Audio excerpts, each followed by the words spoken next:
한번 따라서 하겠습니다. 진정한 공동체. 어디서 구워왔어요 여기는? 계속 나와요? 할렐루야. 이제 공동체에 대한 얘기를 오늘 굉장히 처음부터 끝까지 할 건데요, 잘 우리가 말씀을 들으면서 아마 주님의 인도가 이 안에 있을 줄로 믿습니다. 어떤 사람 만나보면 처음부터 끝까지 가족 중심으로 살아가는 사람이 있어요. 그래서 하여튼 모든 초점이 누구에게 맞춰져 있느냐? 가족에게 맞춰져 있는 사람이 있어요. 다 잘못된 건 아니지만 그러나 다는 아니다, 그런 생각이 들고, 또 어떤 사람은 가정은 너무너무 소홀히 하는데 밖에만 나가면 너무나 사람들이 좋아해. 그래서 저 사람 보고 사람 좋다 이렇게 말하는 사람은 이웃 중심의 공동체로 살아가는 사람들.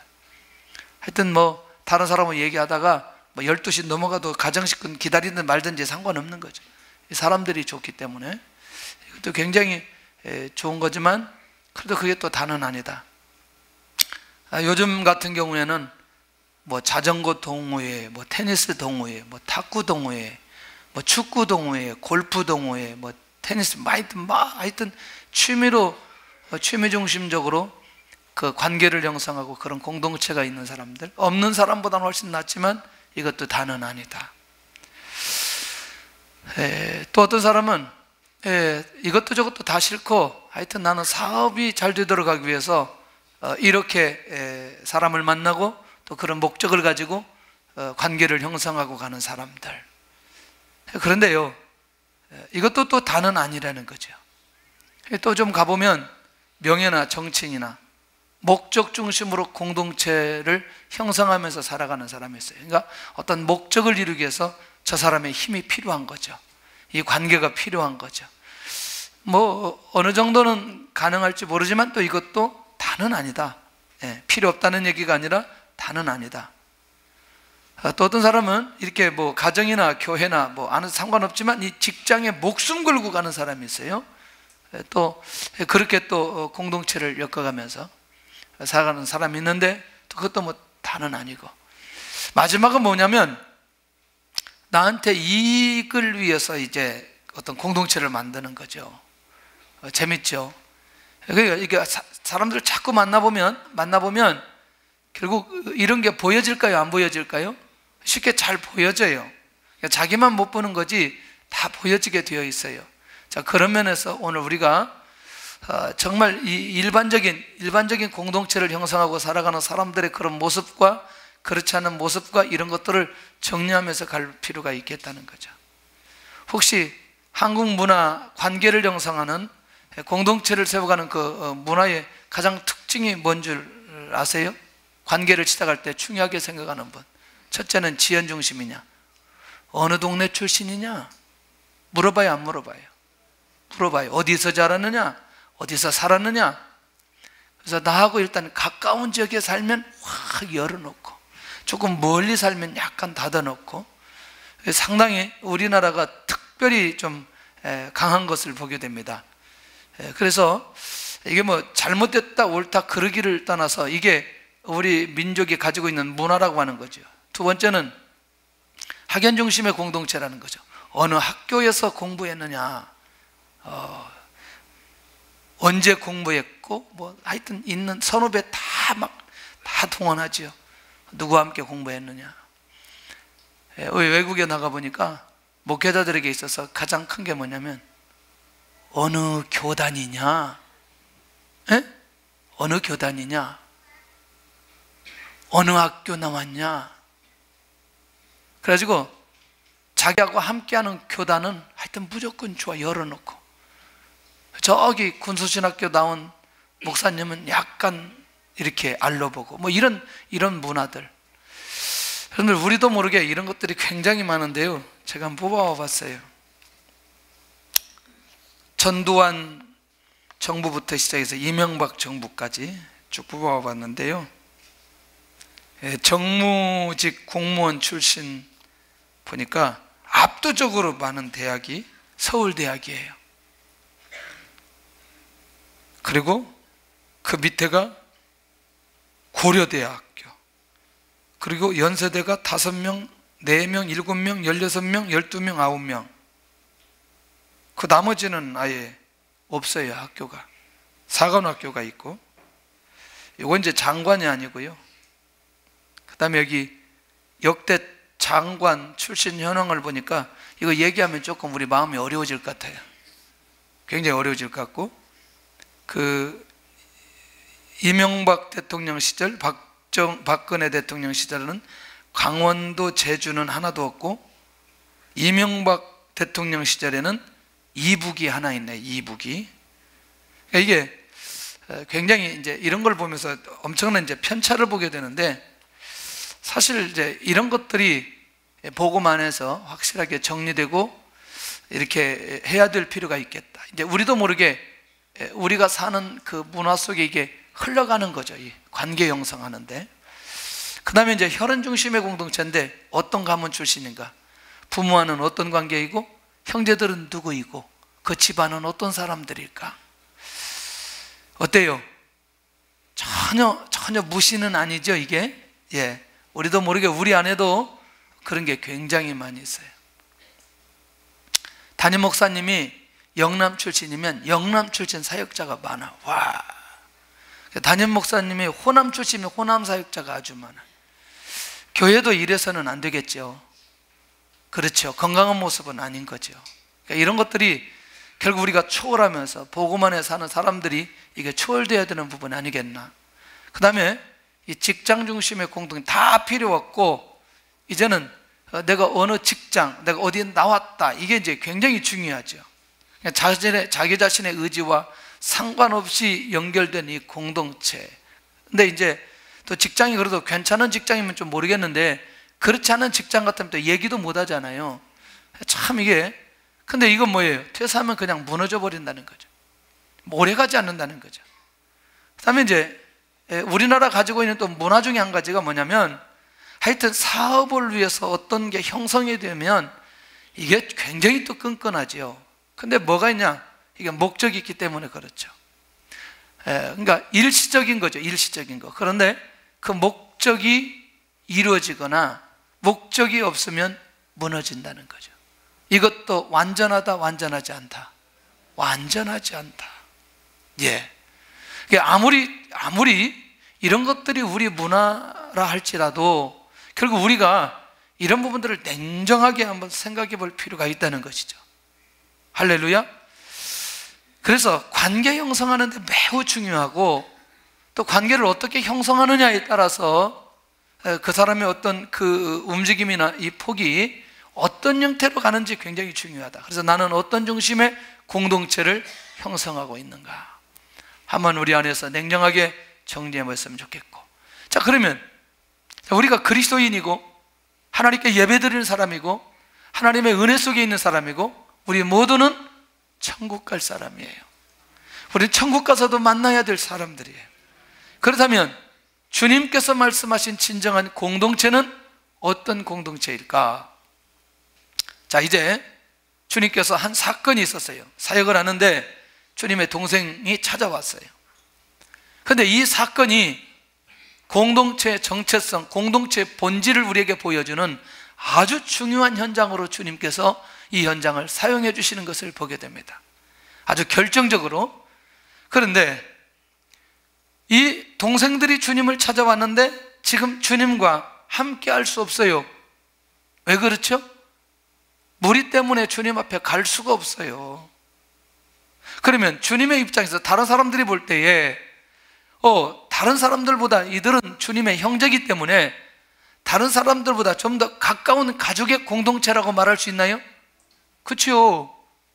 우리로 말하면 혈연 중심이라면 이건 굉장히 놀라운 가까운 공동체 아니겠냐는 거죠.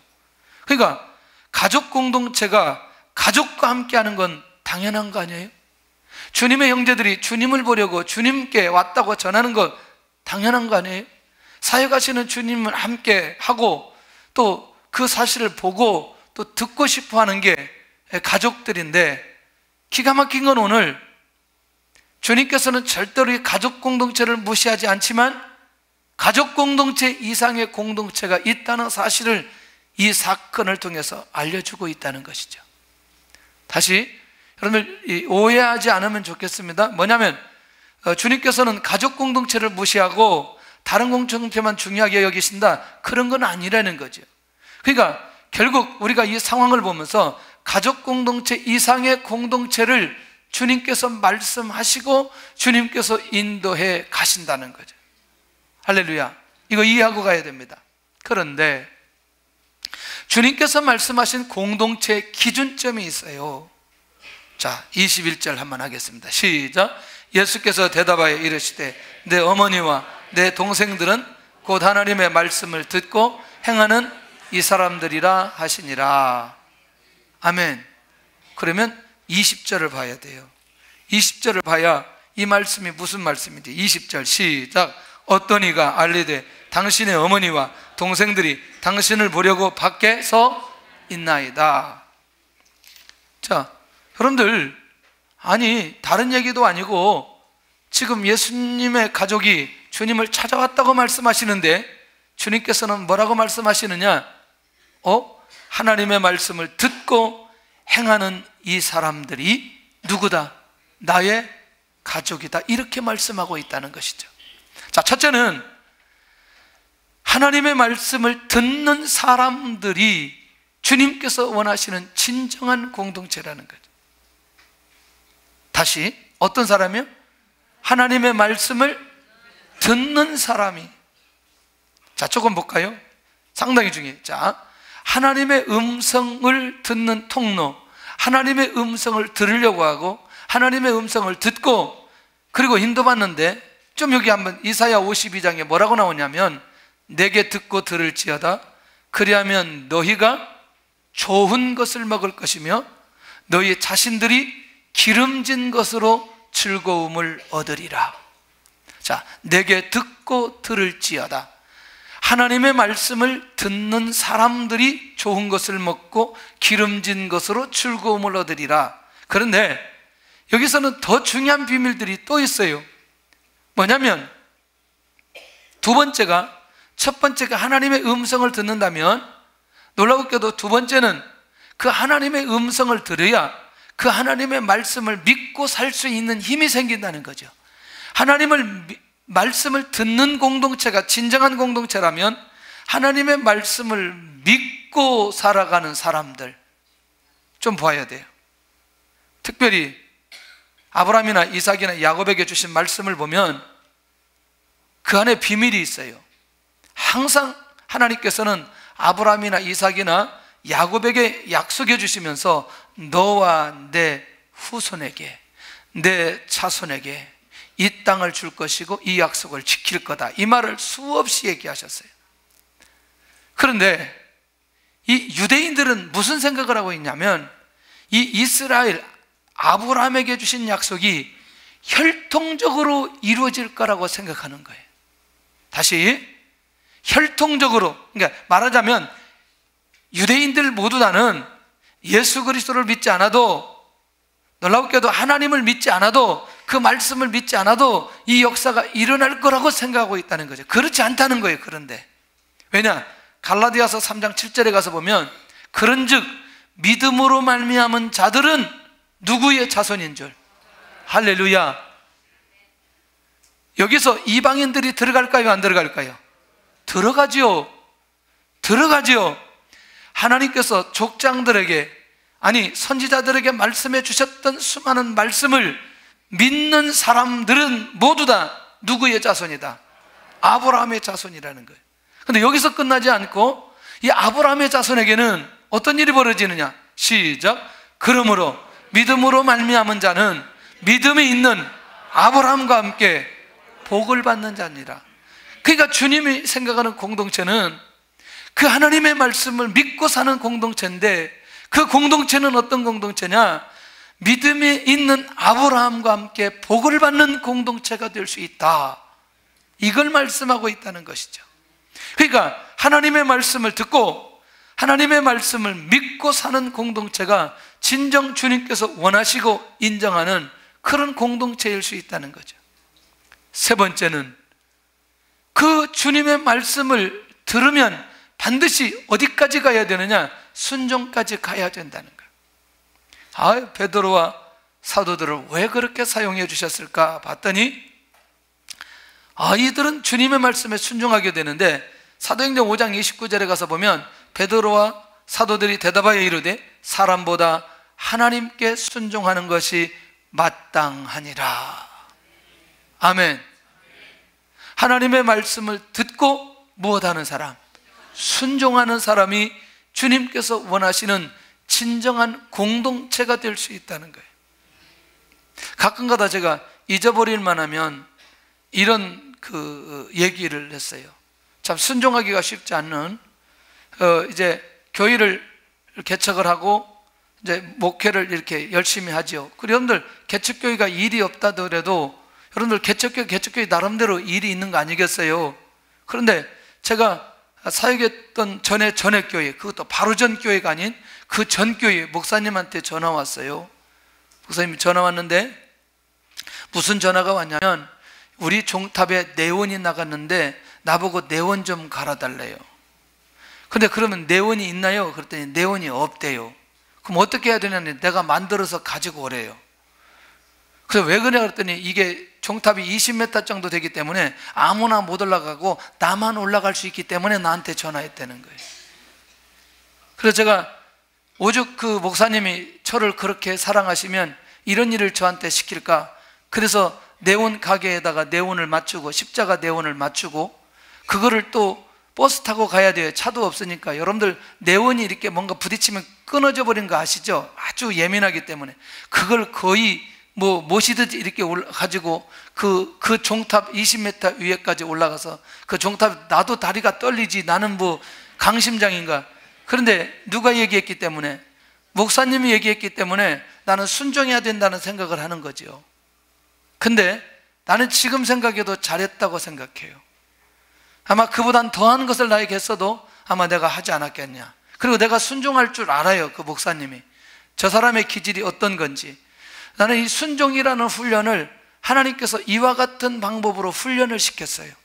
쉽지 않은 거였어요. 그렇지만 목사님의 권위를 인정하고 내가 그래도 섬겼던 목사님이기 때문에 이런 정도는 순종해야 되지 않겠냐. 근데 그것이 나중에 나와 하나님과의 관계 속에 연결이 되더라고요. 하나님께서 말씀하시면 순종해야 된다고 생각을 하고 그렇게 인도받아 가는데, 여러분들 정말 주님께서 가족처럼 생각하시고 또 함께 할 수 있는 공동체의 비밀이 하나 있다면 그렇게 하나님의 말씀을 듣고 순종하는 사람을 진정한 가족 공동체로 주님이 인정하시더라는 얘기죠. 할렐루야.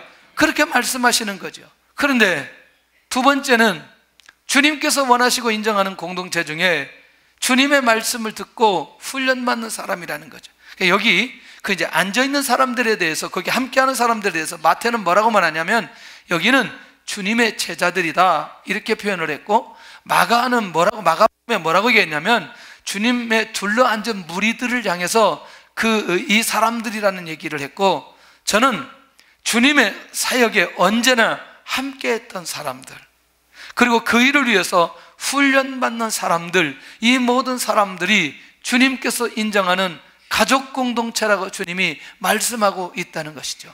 왜냐하면 반드시 거기에 뭐라고 했냐면 내 어머니요 내 동생들이라고 주님이 말씀하셨기 때문에 그들을 주님은 무엇로 받아들이냐? 가족으로 받아들이더라는 거죠. 할렐루야. 주님의 가족 공동체가 어떤 공동체인지 주님의 말씀을 듣고 훈련받는 사람들, 하나님의 말씀을 듣는 사람들, 하나님의 말씀을 듣고 그것을 믿는 사람들, 그리고 하나님의 말씀을 듣고 순종하는 사람들, 그리고 주님의 말씀을 듣고 훈련받는 사람들, 이 사람들을 주님은 가족 공동체로 인정하고 있다는 얘기죠. 근데 세 번째가 굉장히 중요한 게 뭐냐면 주님의 증인이 되기 위해 헌신한 사람들, 이 사람들도 가족 공동체로 이미 주님께서 받아들이고 있는 것을 보게 된다는 거예요. 3년 동안 주님과 함께 했던 예수님의 제자들을 보면 12를 세우고 또 주님께서 함께 하시고 전도도 하고 귀신을 쫓아내는 능력을 이들에게 위임하면서 결국 앞으로 증인의 삶을 살기 위해서 지금 헌신한 이들도 주님은 이미 주님 안에서는 가족이 되어진 거죠. 할렐루야. 두 번째는 주님과 함께 했던 70인들, 누가복음 10장 1절에 가서 보면 결정적인 순간마다 주님보다 앞서 이들을 보내놓고 그 다음에 사역지로 갔던 그 상황들이 있습니다. 시작. 그 후에 주께서 따로 70인을 세우사 친히 가시려는 각 동네에 각 지역으로 둘씩 앞서 보내시며, 주님은 가시기 전에 누구를 보냈다고요? 70인을 보냈다고요. 그러니까 주님과 함께 주님의 증인이 되기 위해서 헌신한 사람들 중에 이 70인은 굉장히 빼놓지 않고 봐야 될 그런 사람들이라는 거죠. 이들도 주님께서는 누구로 인정했다? 가족으로 인정했다는 거예요. 할렐루야. 세 번째는 주님의 무덤까지 가서 부활을 확인한 사람들입니다. 막달라 마리아, 또 다른 마리아. 결국 이들이 정말 의리 있죠. 예수님 십자가에 죽으셨는데 어디까지 갔어요? 무덤까지 갔어요. 그리고 뭘 확인해요? 예수 그리스도의 부활을 확인하고 제자들에게 예수님 부활하셨다, 이렇게 말할 정도예요. 정말 귀한 사람들이죠. 자, 이렇게 주님은 주님의 삶을, 또 예수가 메시아라는 사실을 증인하기 위해서 헌신한 사람들까지 주님은 모두 다 가족 공동체로 인정하고 함께하는 것을 보게 된다는 거죠. 결국 뭐냐면 주님에게 있어서는 혈연 중심의 공동체를 초월하게 되어지는 걸 보게 됩니다. 이게 하나님의 나라가 확장된 결정적인 이유였다는 거예요. 할렐루야. 할렐루야. 이건 굉장히 중요합니다. 너무너무 중요해요. 가끔가다 제가 이런 얘기합니다. 우리 아이가 중국에 가가지고 굉장히 갑자기 혼란을 일으킨 게 있었어요. 무슨 혼란을 일으켰냐면 같이 갔던 목사님이 자기 아이를 데리고 머리를 빗겨주는 것을 보고 얘가 혼란해하는 거예요. 왜 그러냐면 자기 아빠는 한 번도 자기에게 머리를 빗겨주거나 안아준 기억이 없는데, 야, 저 목사님이 그 아이를 안고 그 머리를 빗겨주는 게 너무나 좋아 보이는지 어땠는지 우리 아빠는 아빠가 아닌 것처럼 생각하는 상황들이 벌어진 거예요. 다행히 1살 때 찍은 사진이 있었어요. 1살 때 찍은 사진이 있는데 내가 안고 업고 오만지다는 사진이 있는 것이 확인이 되어서 이게 극복이 되어졌어요. 왜냐하면 그때는 교회가 개척하기 전이었어요. 개척하기 전이었기 때문에 내가 이 아이를 안고 다 했는데 개척하고 나서 지금까지 아이를 안아준 적이 없거든요. 왜냐하면 분명히 내 아이인 건 사실이지만 내가 교회에 와서 이 아이를 안는다는 건 하나님께서 나에게 리더십은 모든 성도들을 함께 품도록 하기 위해서 하나님께서 나를 목회자로 세워주셨는데, 혹 내가 그것을 혈연 중심으로 끌고 가서는 안 된다는 생각을 했던 거죠. 제가 잘못됐나요? 예, 저에게도 안아줄 수 있는 부분들이 굉장히 많이 있어요. 엊그제도 보니까 누가 우리 손주를 뒤에 딱 안고 있어요. 안고 싶은 마음이 그렇게 이 안에서 일어나지만 딱 지켜만 보고 왔어요. 이걸 하기가 쉬운 게 아니더라고, 이게. 그래서 사람들이 목사님 손주 나면 보겠습니다 이렇게 막 계속 지켜보고 말했던 그런 말들이 생각나기도 하고. 여러분들, 우리가 그리스도 안의 이 공동체는 혈연 중심의 공동체를 초월해야만이 하나님의 나라가 이루어지고 하나님의 일들이 진행된다는 사실을 난 조금 주님께서 말씀하신 것들을 이해할 수 있겠다는 생각이 들어요. 그러니 하나님의 나라가 확장된 결정적인 이유, 주님의 리더십이 나타나는 결정적인 상황들, 주님의 영적 교회가 일어나는 부분들이 왜 그렇게 일어날 수 있었는지 이미 주님께서 공동체를 형성하는 이 과정 속에 주님께서 말씀하신 내용을 보니까 조금씩 이해가 될 수 있더라는 것이죠. 할렐루야. 그런 면에서 오늘 주님께서 원하시는 그런 결정적인 공동체, 또 그렇게 인도받아야 될 그런 공동체가 어디에 있는지 한번 살펴볼 필요가 있다는 거죠. 여러분들, 우리는 꼭 우리의 필요에 의해서 초대교회를 끌고 오는 경우가 있어요. 저는 그렇게 하고 싶지는 않아요. 왜냐하면 정말 우리가 실제로 우리의 공동체의 모델인 초대교회처럼 그렇게 가야 될 필요가 있지 않겠냐, 그런 생각이 드는 거죠.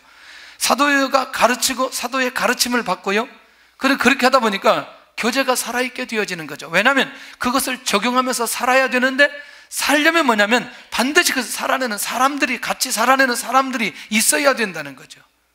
이해되나요? 모든 훈련에는 항상 곁에 누가 있어야 된다? 사람이 있어야 된다는, 교제할 수 있는 사람이 있어야 된다는 거죠. 그러니까 그 말씀을 가르치고 그 말씀을 받고 그리고 그렇게 살아내며 훈련할 수 있는 그런 교제 공동체가 있었다는 거죠. 그러니까 그것을 훈련하기 위해서 뭐냐면 저 사람의 필요를 나의 있는 것으로 채워주려고 하는 그런 공동체였다는 거죠. 굉장히 귀한 거 아니겠어요? 내 것을, 저 사람의 필요에 의해서 내 것을 줄 수 있다는 게 이게 쉬운 문제는 아니라는 거죠. 그렇지만 이게 주님께서 원하시는 공동체이기 때문에 그들이 주님 앞에 순종함으로 결국 아름다운 공동체가 만들어져 가는 거죠. 그러면서도 그들이 놓치지 않은 건 그 공동체의 핵심은 누구냐면 예수 그리스도라는 거죠. 그리스도가 없는 공동체가 아닌 주님이 항상 그 안에 핵심이고 주님 중심으로 주님에 의해서 이루어지는 그 성망찬이, 그래서 모일 때마다 진행됐던 이유가 바로 이 안에 있다는 것이죠. 그런 면에서 우리는 진정한 공동체의 모델이 어떤 것인지, 그리고 우리 교회도 이 진정한 초대교회 공동체의 모습이 우리 교회를 통해서도 이루어져야 될 필요 있다는 것이죠.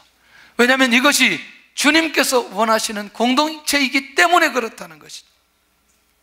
어느 하나를 떼어서 교제 중심이다, 가르치는 거다, 받는 거다, 여기 보면은 기도하는 공동체, 이적이 나타나는 공동체, 이런 것만 뽑아서 하는 게 아니고 총체적으로 초대교회에 일어났던 것들이 우리 안에도 일어나야 될 필요 있다.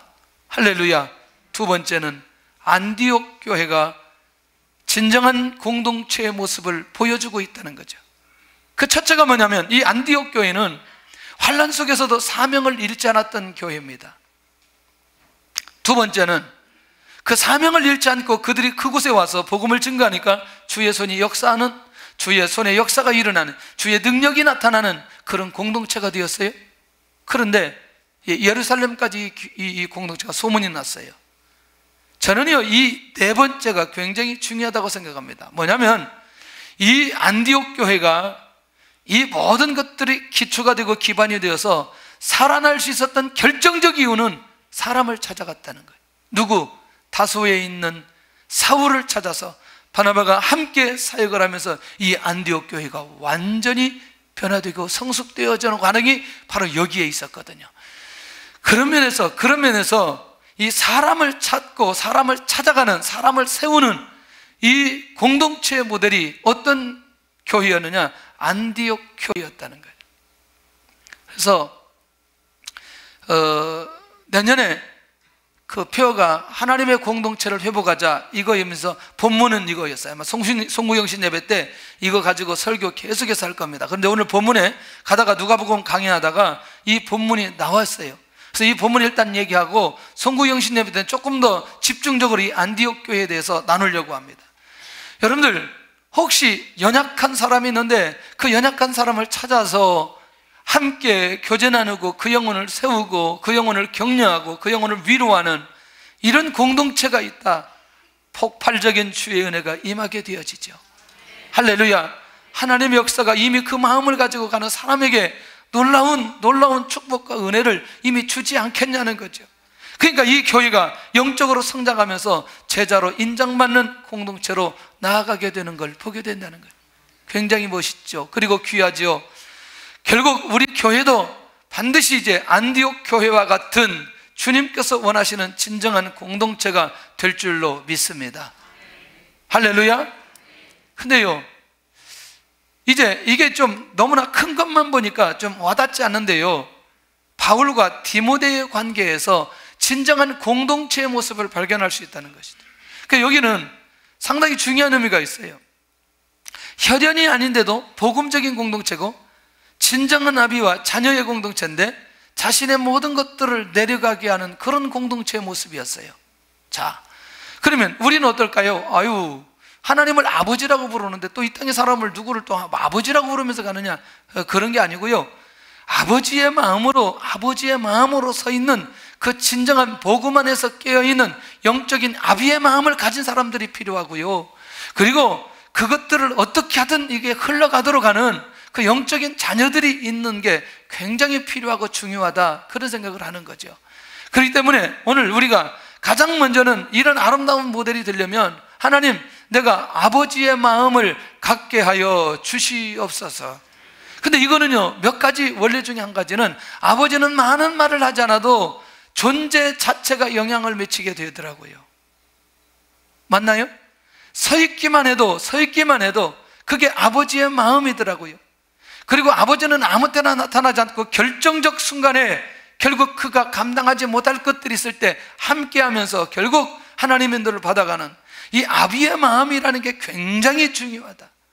그런데 문제는 뭐냐면, 그 자녀가 어떤 경우든지 그것을 영적인 것이라면 그것을 받아내려고 하는 이 믿음의 자세. 그래서 저는 이 바울이 처음부터 시작해서 마지막 자기가 주님 앞에 갈 그날이 가까워졌을 때에 유언성의 편지를 쓴 사람이 누구냐면 디모데였어요. 그래서 그 디모데 후서를 읽어보면요, 바울이 지금 가지고 있는 그 마음이 정말 너무나 깊이 있게 묻어납니다. 거기 보면은 마가를 데리고 오라고 하고 뭐 이런저런 사람들을 막 관계 얘기를 합니다.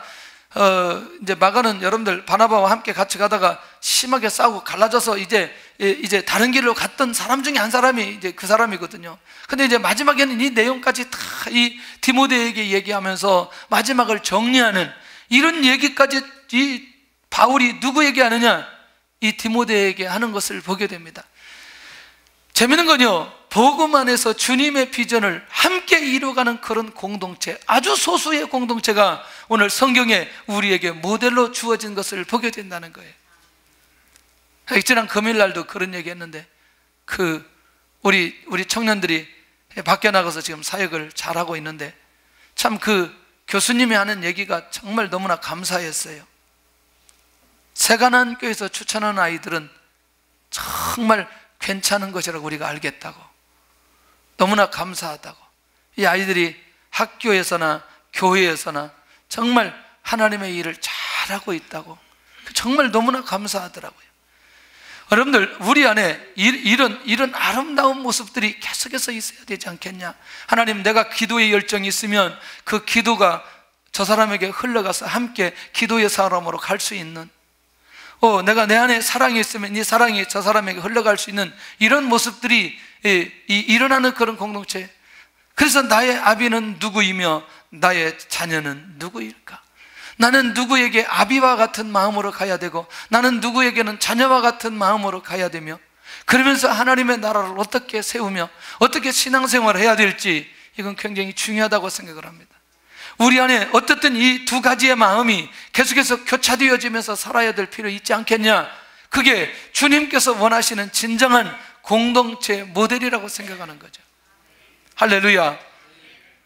네 번째는, 우리 교회가 이제 작년부터 금년에 비전 스쿨이 진행되는데, 작년에 이제 우리가 처음 시작해서 이 정체성을 잘 몰랐는데 계속해서 진행하면서 굉장히 놀라운 사실을 발견하기 시작해요. 가장 먼저는 이 안에서 다른 사람의 필요를 채워주기 시작하는데,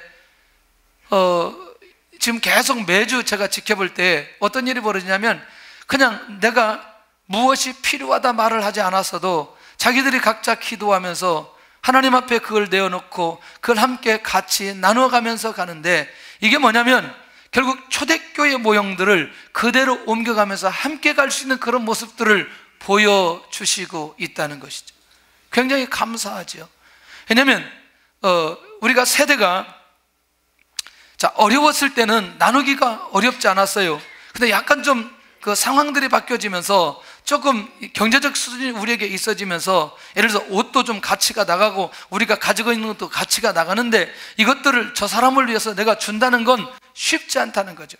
하나님께서 은혜를 베풀어 주시고 주님의 마음이 우리 안에 있을 때에만 이게 보여진다는 거죠. 그런데 이런 일들이 굉장히 이 안에서 이루어지는 것을 보니까 정말 감사한 거죠.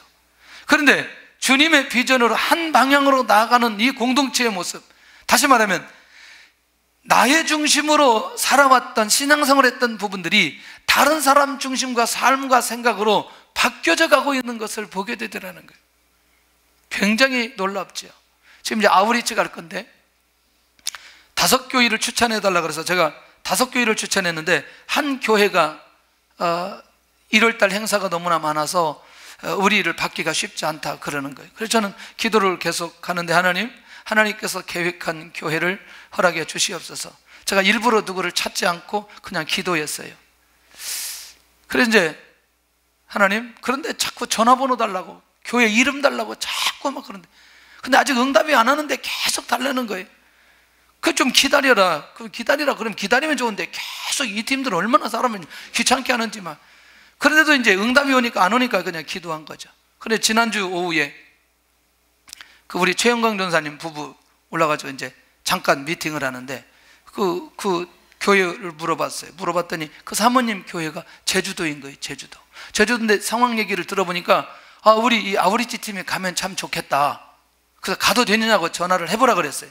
그랬더니 가도 좋다고 그래요. 그래서 바로 이제 저는 여기 최경 간사님한테 전화를 했죠. 전화를 딱 하는데 아무래도 이번 팀은 한 팀은 제주도로 가야 되겠다. 그랬더니 약간 저기 하는 거예요. 이유 인증 뭐냐면 일단 비행기 값이 많이 들고 거기 움직이는데 그 시간이 많이 가고 뭐 그런다는 거예요. 그런데 놀라운 사실이 하나가 그 안에 어떤 그 자매 하나가 내가 다른 데는 내가 못 가는데 혹시 제주도라면 내가 갈 수도 있다 뭐 그랬다는 거예요. 나는 몰랐죠 나중에. 그런데 더 중요한 건 이 비용이 너무나 많이 들기 때문에 이 비용을 어떻게 감당할 것이냐. 근데 저는 또 확신이 있는 거죠. 분명히 우리가 이제 하나님의 인도 받았는데 그렇게 하면 좋겠다. 근데 그날이 어떤 날이냐면 자 이제 콩 목사님이 강의를 하고 이제 가만히 있는데 갑자기 김희진 간사님이 왔어요. 왔더니 갑자기 앞으로 나가요. 그 전에 제가 이제 이렇게 얘기했죠. 여기 이번에 오늘 이렇게 돼서 제주도 갑니다. 제주도 가는데 50만 원 우리가 플로잉 합니다. 여기까지 얘기했어요. 그랬더니 갑자기 나가더니 봉투 하나를 꺼내면서 오늘 되어진 일을 얘기를 하는 거예요. 제가 어느 교회 가서 집회를 하고 오는데 어떤 분이 봉투를 하나 가지고 오면서 이거 꼭 받아달라고 그런다는. 그럼 왜 이걸 당신이 나한테 주면 안 된다. 그랬더니 나는 이 교회 성도가 아니고 그냥 오늘 집회에 있어서 그냥 온 사람이다. 그런데 이거는 그 NCMN에 드린 것도 아니고 무슨 성경도 아니고 당신이 꼭 써라. 꼭 써라 그런다는 거예요. 근데 그 전주에 어떤 상황이 벌어졌냐면 이제 강의를 하는데 갑자기 저한테 그 사례비 빨리 달래요 미리. 근데 사례비를 미리 달라는 사람 나 처음 봤어요. 사례비 미리 달래. 그래서 저는 알죠. 그래서 이제 회계 집사님한테 빨리 은행에서 찾아오세요. 그래가지고 봉투에서 줬더니 갑자기 저 뒤에 70세 된 그 권사님 부르시더니 그걸 다 플로잉 해버리는 거예요. 그 액수는 나만 알고 있죠. 본인도 액수를 모르죠. 그러면서 아이 뭐 두껍네 뭐 그러면서 이제 다 드리는 거예요. 근데 그날 받은 게 얼마를 받았냐면 2천만 원을 받은 거예요. 그러면서 다시는 이제 다시 또 그분이 이건 자기가 쓸 수 있는 돈이 아니고 그러니까 홍 목사님에 전한 거죠. 내가 이걸 받았는데 이걸 좀 어떻게 하면 좋겠냐 그랬더니 어디 쓸 데가 있으니까 가만 놔둬라. 그런데 그 봉투를 들고 나와가지고 딱 100만 원을 빼더니 제주도 팀 딱 주는 거예요. 별로 감동이 안 되나 봐요 우리는. 에? 또 100만 원을 또 싹 빼더니 또 어느 간사님을 또 저기 하는 거예요. 그러면서 이제 갑자기 홍 목사님 막 이러는 거예요.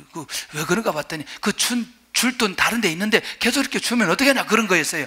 나중에 알고 보니까 여러분들 우리는 어느 순간부터 우리 중심에서 다른 사람 중심으로 바뀌어지는 순간부터 우리가 성숙했다는 거, 우리가 우리 중심에서 다른 사람 중심으로 갈 때부터 하나님의 역사가 일어난다는 거, 우리가 우리 중심에서 다른 중심으로 가는 순간부터 하나님께서 일하기 시작한다는 거, 우리가 변화되고 있다는 거, 여러분들 이것은 굉장히 중요한 의미가 있다고 저는 생각합니다.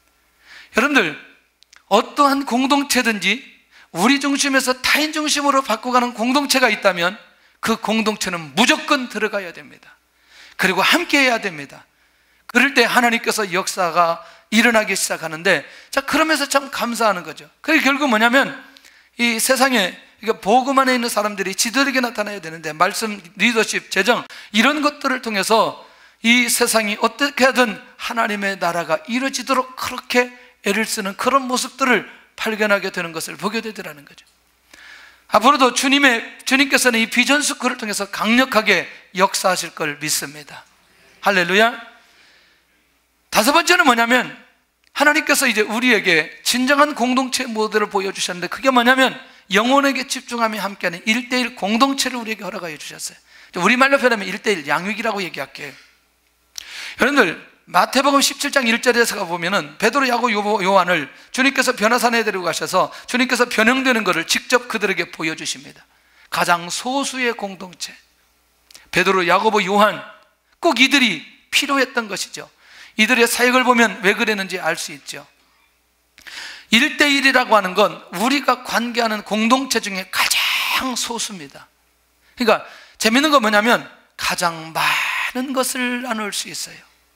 귀하지 않아요? 특별히 여기에서는 누가 가르치고 누가 가르침을 받고 이런 게 아니에요. 이미 우리가 다 들었던 거예요. 뭐냐?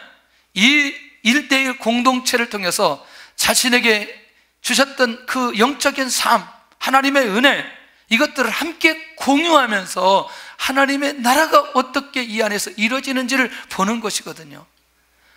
결국 이것은 뭐냐면 동반자가 되었던 양육자가 되었던 함께하는 순간부터 동반 성장이 일어나는, 영적 성장이 일어나는 그런 공동체였다는 거죠. 지금 우리 안에서 활발하게 이루어지고 진행되어지는데 굉장히 중요한 것이라고 생각해요. 그러니까 이건 뭐냐면 자신의 아픔이나 고난을 함께하는 이런 공동체. 여러분들, 이런 거면 어때요? 자, 제가 이렇게 정리를 해볼게요. 나에게 너무너무 귀한 응답이 왔어요. 정말 하나님의 기적 같은 일들이 나에게 주어졌어요. 가장 빨리 전화할 수 있는 사람이 누구일까? 내가 정말 너무나 많은 고난을 당하고 있어요. 이 고난을 함께하면서 기도할 사람이 누구인지, 전화할 사람, 나눌 수 있는 사람이 있는지요. 내가 너무나 엄청난 죄를 저질렀어요. 내 힘으로 이거 감당할 수가 없어요. 내가 이 죄 때문에 견딜 수 없는데 이 죄를 함께 나눌 수 있는 사람, 그 내가 전화하면서 고백할 수 있는 이런 공동체가 있다면 이 사람은 정말 영적으로 건강하게 될 것이고요. 혹시 그 사람이 주저앉아서 힘들고 어렵다면 양쪽에서 그 사람 끌어내면 정말 빨리 일어설 뿐만 아니라 오늘 하나님께 주시는 은혜의 통로가 다시 한번 그에게 임해서 회복의 기회가 빨라질 수 있다는 얘기죠. 그러면서 내가 지금 있느냐 없느냐 한번 우리 자신들을 조용하게 살펴볼 필요가 있다는 것이죠. 대부분의 많은 사람들이 외롭다고 말하는 결정적 이유는 이렇게 말할 수 있는 사람이 한 사람도 없는 거예요. 혹시 죄라도 지었으면 이 죄를 누가 알까봐, 혹시 내가 실수했으면 이 실수를 알까봐 감추려고 하지. 근데 이미 내가 이것을 그럼에도 불구하고 말할 수 있는 그런 사람이 있다는 건 정말 진정한 공동체를 가지고 있는 사람이라는 거죠. 그런데 1:1을 하다 보면 충분히 깊이 있게 들어갈 수 있다는 것이죠. 오늘 나의 아픔과 고난을 함께 할 수 있는 그런 공동체, 주님의 공동체가 오늘 우리를 통해서 아름답게 세워질 수 있기를 바랍니다. 아멘. 나는 굉장히 중요하다고 생각해. 여러분들, 이거는 은혜를 받고 주고받고 이런 정도의 차원이 아니라는 사실을 기억할 수 있기를 바랍니다. 그렇기 때문에 앞으로 저는 이런 비전과 확신이 있어요. 주님께서 이 1:1 공동체를 통해서 놀라운 일들을 진행시켜 가실 줄로 믿습니다. 그렇기 때문에 여러분들 할 수만 있다면 여러분들 연령과 상관없이 이 일에 함께하면서 하나님의 은혜 속에 들어가는 믿음의 자세가 굉장히 필요하다, 그런 생각이 듭니다. 그 다음에 또 한 가지는, 하나님께서 우리 교회 안에 주신 것 중에 한 가지는 이거예요. 복음 안에 형성된 믿음의 순공통체입니다. 이게 상당히 중요한 게 뭐냐면, 기도의 제목을 들으면, 자, 여럿이 나누는데 기도의 제목을 들으면 그것이 내 것이 될 수 있어요. 그리고 그때부터 내가 그걸 놓고 기도하게 되어집니다. 엎드려야 되게 됩니다. 사실 목회자가 많은 기도가 있지만 성도들의 기도의 제목이 거의 목회자의 기도의 제목이고 성도들에 대한 기도가 거의 전체라는 거예요. 저는요, 그걸 굉장히 감사하게 생각하고 있고 그것이 나에게 주신 사명이라고 생각하고 있습니다. 어떤 얘기를 듣거나 어떤 상황들이 벌어지면 내가 그것 가지고 하나님 앞에 엎드려 기도하는 거죠. 하나님 지키시고 역사해 주시옵소서. 어느 집사님이 저한테 전화 오면서 잠깐 자녀 얘기를 좀 해요. 자녀가 좀 요즘에 그 영적으로 성숙하지 못했는데 마음이 굉장히 어렵다고 얘기해요. 그래서 제가 이렇게 얘기했어요. 이 어려운 얘기를 저한테 얘기해 주셔서 감사하다. 집사님의 문제가 아니고 내가 기도할 테니까 함께 기도하면서 풀어가자. 제가 그 아들을 만났어요. 대화를 나눠보니까 역시 기도하고 만나니까 하나님께서 많이 정리해 주셨어요. 인도하는 대로, 가이드하는 대로 그렇게 가겠다, 그렇게 하는 거예요. 여러분들, 이 순공동체, 소수의 공동체, 이 공동체가 왜 필요하느냐? 여러분들, 우리 함께 서로 하나님의 나라를 위해서 책임을 지고 갈 수 있는 공동체이기 때문에 바로 이런 부분이죠. 고난과 환난이 올 때 함께 감당할 수 있다는 것이죠. 굉장히 중요하지 않아요? 또 한 번 가봐야 됩니다. 자기 자신의 죄를 고백하고 함께 애통할 수 있는 그런 공동체, 이런 게 있어야 돼요. 이번 주도 여러분들 말할 수 없는 죄를 지었지만 자신 있게 이렇게 얘기할 수 있는 게 쉽지 않잖아요. 그렇지만 그렇게 고백하고 같이 애통할 수 있는 사람이 있다는 게 얼마나 감사한지. 그게 뭐냐면 그 순에서 그런 것들이 이루어져야 되기 때문에 이런 것들이 항상 우리 안에서 함께 가야 될 필요가 있다는 것이죠. 놓치지 않기를 바랍니다. 하나님, 이것이 주님께서 원하시는 진정한 공동체라고 한다면 내가 어떻게든 이 현장에 가서 함께 나누며 함께 인도받기를 원합니다. 그래서 아마 이번에 순장님들이 다시 세워지고 또 작년에 했던 분들이 함께하고 그럴 텐데, 여러분들 연락이 오거나 또 이렇게 함께 하려고 할 때 여러분들 같이 하면 주의 은혜가 그 안에 임하게 되어져 있어요. 주의 역사가 일어나게 됩니다. 내가 갈 때는 힘들지만 그 안에 놀라운 하나님의 인도하심이 있습니다. 제가 우리 유재훈 교수님 20대 초반에 만났는데요, 지금까지 교제하면서 옵니다. 지금도 이제 그렇게 교제 나누고 그렇게 대화 나누고 전화합니다. 전화하면 무슨 역사를 얘기하는 게 아니라 아주 찌질한 얘기까지 다 하죠.